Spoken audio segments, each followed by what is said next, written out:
भारत संतों और तपस्वियों की जन्मभूमि है। यहाँ कई महान संतों ने जन्म लिया है, जिनकी ख्याति देश ही नहीं बल्कि विदेश में भी सूरज की किरणों की तरह फैली हुई है। इन संतों में से एक हैं भारत के पहले योग गुरु परमहंस योगानंद जी। 5 जनवरी 1893 को उत्तर प्रदेश के गोरखपुर में जन्मे योगानंद के बचपन का नाम मुकुंदनाथ घोष था।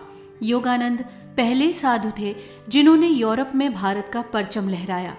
कम उम्र में ही गुरु की खोज में घर बार छोड़ दिया और 1910 में स्वामी युक्तेश्वर गिरि जी के साथ आध्यात्मिक यात्रा शुरू कर दी। इंटर तक की पढ़ाई पूरी करने के बाद वो स्वामी जी के पास वापस आ गए और अपनी योग और मेडिटेशन की तैयारी करने लगे। 1917 में पश्चिम बंगाल में योग और मेडिटेशन का स्कूल खोला। इसके बाद वो अमेरिका गए और वहां बॉस्टन में धार्मिक बुद्धिजीवी की हैसियत से हिस्सा लिया। इस कार्यक्रम के बाद वहां पर सेल्फ रियलाइजेशन फेलोशिप संस्था की स्थापना की। इस संस्था के माध्यम से उन्होंने अपनी गुरु से मिली शिक्षा को आगे बढ़ाया और घूम घूम कर भाषण देना शुरू कर दिया।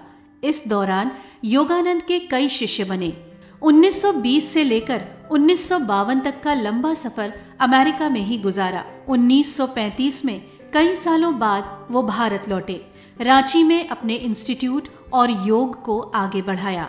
महात्मा गांधी से मुलाकात की और गांधी जी ने योगानंद जी के संदेश को लोगों तक पहुंचाने का काम आसान किया।